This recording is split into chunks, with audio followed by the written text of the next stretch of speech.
सिर्फ इसलिए क्योंकि मैंने पोस्ट ग्रेजुएट रिकमेंडेशन देने से इनकार किया था, उन्होंने मुझे 2 घंटे तक बारिश में खड़े रहने की सजा दी। मजबूर होकर मुझे फिलहाल झुकना पड़ा और मैंने विला की तरफ चिल्लाकर कहा, मैं मंजूर करता हूँ, अपना कोटा छोटे भाई फांगजुन को दे दूंगा। विला का बंद दरवाजा आखिरकार धीरे धीरे खुला। मेरी मंगेतर बाई निंगबिंग ने ऊंचाई से ठंडी नजरों से मेरी तरफ देखा। उसकी आवाज ठंडी थी। इतनी सीधी तरह बात मान लेते तो कोई मसला ही नहीं होता। उसने छतरी पकड़ी और भीगी हुई हालत में मुझे घर के अंदर ले आई। उसकी आमतौर पर बेपरवाह आंखों में थोड़ी साफ दिखने वाली तसल्ली थी। उसने मुझे 1 कप गर्म पानी दिया। मेरे होते हुए पोस्ट ग्रेजुएट होना या न होना तुम्हारे लिए कोई मायने नहीं रखता, लेकिन आजुन अलग है। वो पहाड़ों में इतने साल भटकता रहा, उसका बेस कमजोर है और पढ़ाई में भी पीछे है। मुश्किल से उसमें आगे बढ़ने की चाह आई है। इस बार तुम उसकी मदद कर दो। बाई निंगबिंग का बोलने का ढंग ऊपर से नर्म लग रहा था, लेकिन उसमें एक ऐसी जिद थी जिसे टाला नहीं जा सकता था। जैसे उसे पक्का यकीन था कि मैं हार मान ही लूंगा। मैंने अपने इतने करीब खड़ी महबूबा को देखा। मेरा जिस्म ठंड से कांप रहा था और दिल के अंदर का सन्नाटा बाहर की बारिश से भी ज्यादा चुभने वाला था। ये वही औरत थी जिसे मैंने 11 साल तक पूरे दिल से चाहा था। ये मेरी मंगेतर थी। आज आकर मुझे एहसास हुआ कि वो दिल की ठंडी या बेरुखी नहीं थी, बस उसकी सारी बेरुखी सिर्फ मेरे लिए ही थी। मुझे अपने बचपन की बातें याद नहीं। जब से होश संभाला तब से अनाथ आश्रम में बड़ा हुआ था। 10 साल की उम्र में फांग परिवार ने मुझे अडॉप्ट किया। उस वक्त फांग परिवार ने अपना सगा बेटा खोया था और पूरा घर गहरे दुख में डूबा था। मुझे अडॉप्ट करने के बाद भी घर का माहौल हमेशा उदास ही रहा। फांग माता पिता मेरे साथ बेहद सख्त थे। हमेशा मेरी तुलना फांगजुन से करते थे और उम्मीद रखते थे कि मैं एक परफेक्ट अमीर खानदान का लड़का बनूं। वो दिन मेरे लिए बेहद तकलीफ देह थे। पूरा दिन बिना रुके क्लासेस और ढेर सारे स्किल्स सीखने में बीतता था और साथ में मिलती थी अनगिनत डांट। और बाई निंगबिंग उस घुटन भरे दौर में मेरी अकेली रोशनी थी। वो एक शानदार शख्सियत की मालिक थी। कम बोलती थी लेकिन हर काम को बेहतरीन तरीके से संभालती थी। वो भीड़ में सबसे चमकती हुई राजकुमारी जैसी थी, जिसे देखकर मैं खुद ब खुद उसकी तरफ खिंचता चला जाता था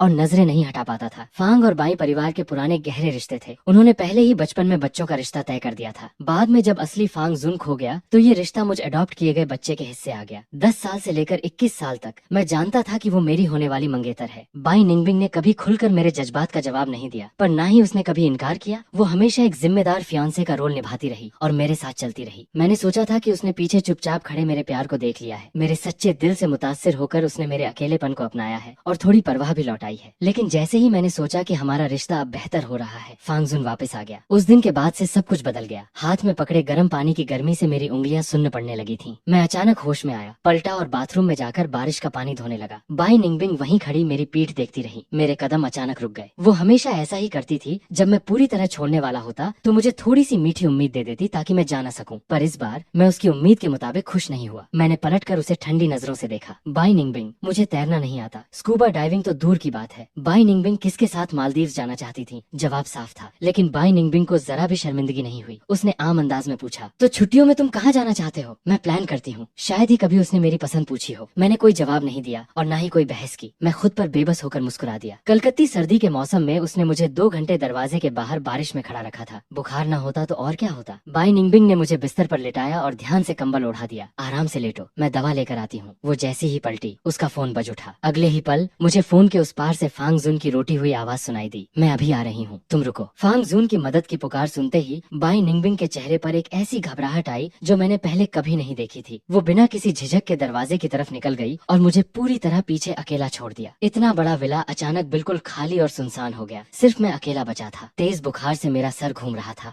बेहोश जैसी हालत में दिल में दर्द उठने लगा। प्यार करना और ना करना कितना साफ अलग दिखता है। अच्छी बात यह थी कि मेरे सगे माता पिता ने कुछ वक्त पहले ही मुझे ढूंढ लिया था। मैंने कांपते हाथों से वो इंटरनेशनल नंबर मिलाया जिसे मैं पहले कई बार ठुकरा चुका था। आपने जो अमेरिका आने की बात कही थी, मैं मान गया हूँ। मैं यहाँ अपना रिसर्च प्रोजेक्ट पूरा कर लूँ, फिर 2 महीने बाद अमेरिका आकर आपके साथ रहने लगूंगा। फोन के उस पार से जज्बाती आवाज आई, बहुत अच्छा हुआ मेरे प्यारे बेटे, हम तुम्हारी सारी कमी पूरी कर देंगे। इतने सालों बाद आखिरकार हमारे मिलने का दिन आ गया। ये आधा महीना तुम एडॉप्टिव माता पिता के घर आराम से रहो और उनसे अच्छी तरह अलविदा कहकर आना। अच्छी तरह अलविदा? मैंने दिल ही दिल में तन से सोचा, क्या सच में किसी को मेरे रहने या जाने से फर्क पड़ता है? इसकी कोई जरूरत नहीं। आधे महीने बाद मैं सब कुछ समेटकर चुपचाप इस दिल दुखाने वाली जगह से निकल जाऊंगा। बुखार अचानक बहुत तेजी से बढ़ गया। लग रहा था पूरा शरीर आग में जल रहा हो और सांस लेना भी मुश्किल हो गया। बेहोश होने की हालत में मैंने मुश्किल से 120 पर कॉल किया और अकेला एम्बुलेंस में बैठकर हॉस्पिटल पहुंचा। जब हॉस्पिटल के कमरे में मेरी अकेली ड्रिप खत्म हुई तब तक आसमान में सुबह की हल्की रोशनी आने लगी थी। मैंने ड्रिप की सुई निकाली, बाथरूम जाने के लिए उठा। जैसे ही कॉरिडोर के मोड़ पर पहुंचा, मुझे एक जानी पहचानी आवाज आई, निंगबिंग दीदी, मेरी ही इम्यूनिटी इतनी खराब है, बस एक आइसक्रीम खाने से गैस्ट्रोएंटेराइटिस हो गया और आपको पूरी रात हॉस्पिटल में मेरे साथ रुकना पड़ा। मेरे कदम वहीं जम गए। वार्ड के कांच के दरवाजे से अंदर देखा तो अंदर फांग जुन था। बाई निंगबिंग ने सूप का कंटेनर पकड़ा हुआ था और एक एक चम्मच फूंक मारकर ठंडा करके फांग जुन को पिला रही थी। उसके चेहरे पर वो नरमी थी जो मैंने कभी नहीं देखी थी। बचपन में तुमने बहुत तकलीफें उठाई हैं, इसलिए शरीर कमजोर है। कोई बात नहीं, मैं साथ रहकर धीरे धीरे ठीक कर दूंगी। फांग जुन खुश होकर मुस्कुराया। निंगबिंग दीदी, आप पूरी रात घर नहीं गई। फांग युआन बुरा तो नहीं मानेंगे? मेरे जिक्र पर बाई निंगबिंग के चेहरे की मुस्कान गायब हो गई और आवाज सख्त हो गई। उसे बुरा मानने का कोई हक नहीं है। भले ही मैं पहले से जानता था कि मेरे और फांग जुन के लिए बाई निंगबिंग का रवैया जमीन आसमान जैसा है, लेकिन कोई हक नहीं। ये 3 शब्द सुनते ही मेरे सीने में सुई चुभने जैसा तेज दर्द हुआ। मैंने 11 साल तक बाई निंगबिंग को चाहा था। 3 साल तक उसका ऑफिशियल बॉयफ्रेंड रहा और आखिर में मिला तो बस ये कि कोई हक नहीं। मैंने हार कर अपना सर दीवार से टिका दिया। फांग जुन के वापस आने के तीसरे दिन एक कार एक्सीडेंट हो गया था और सभी ने मान लिया कि ये मैंने करवाया है। चाहे मैंने कितनी भी सफाई दी, किसी ने मेरा यकीन नहीं किया। फांग परिवार और बाई निंगबिंग की नजरों में मैं परिवार में अपनी जगह बचाने के लिए किसी भी हद तक गिरने वाला घटिया इंसान था, इसलिए उनकी नजरें मेरे लिए ठंडी और बेपरवाह होती गईं। उस ठंडी नजर ने मुझे चीर दिया। मैंने बड़ी मुश्किल से एक लफ्ज निकाला। फांग जियाओ जियाओ ने मेरी बात पर ध्यान नहीं दिया और सीधे वार्ड के अंदर देखा। जब उसने देखा कि बाई निंगबिंग और फांग जुन साथ में चिपक कर किताब पढ़ रहे हैं, वो फौरन सब समझ गई। उसने बेहद बदतमीजी से मुझे मोड़ पर धक्का दिया, ये बिल्कुल सोचे बिना कि मेरी तबीयत कितनी खराब है। फांग युआन, मुझे पता है तुम क्या सोच रहे हो। आज जुन और निंगबिंग को साथ देखकर तुम जल रहे हो, है ना? मुझे बेहद अजीब और मजाकिया लगा, जबकि हकीकत में बाई निंगबिंग का ऑफिशियल बॉयफ्रेंड मैं था और यहाँ मुझे ऐसे सवालों का सामना करना पड़ रहा था। मैंने दांत पीसकर जवाब दिया, तो क्या गुस्सा न आना चाहिए? बाई निंगबिंग मेरी गर्लफ्रेंड है। कितने बेशर्म हो तुम। आज जुन की जगह लेकर फांग परिवार में 11 साल रहे, 11 साल ऐशो आराम की जिंदगी गुजारी, तो क्या सुकून से समझ बैठे कि ये सब तुम्हारा ही है? जल्दी होश में आओ। जो कुछ भी तुम्हारे पास है वो असल में आज जुन का है। समझदारी इसी में है कि जल्दी से बाई निंगबिंग से ब्रेकअप कर लो। जब तक आज जुन खुश है, हम पहले जैसा व्यवहार कर सकते हैं। दिखने में तो मैं फांग परिवार का अडॉप्ट किया हुआ बेटा था, पर हकीकत में डांट और ताने ही मिलते थे। चाहे मैं कितनी भी मेहनत करूं या कितना भी काबिल बनूं, उनकी नफरत से कभी नहीं बच सका, सिर्फ इसलिए क्योंकि मैं फांग जुन नहीं था। मेरी आंखें फौरन लाल हो गईं। मैंने दांत भींचते हुए वो सवाल पूछा जो दिल में बहुत वक्त से दबा था। फांग परिवार में आना मेरी मर्जी नहीं थी, तुम्हारे माँ बाप ने खुद मुझे अडॉप्ट किया था। अब जब फांग जुन वापस आ गया है, मैं खुद फांग परिवार छोड़ने और सब कुछ उसे वापस करने को तैयार हूँ। फिर तुम लोग मानते क्यों नहीं? क्यों? तुम्हें सच में लगता है कि हमें तुमसे कोई लगाव है? ये सब हमारे फांग खानदान की इज्जत और नाम के लिए है। ये बात एक आसमानी बिजली की तरह गिरी। मेरा पूरा जिस्म हिल गया। मैं लड़खड़ाया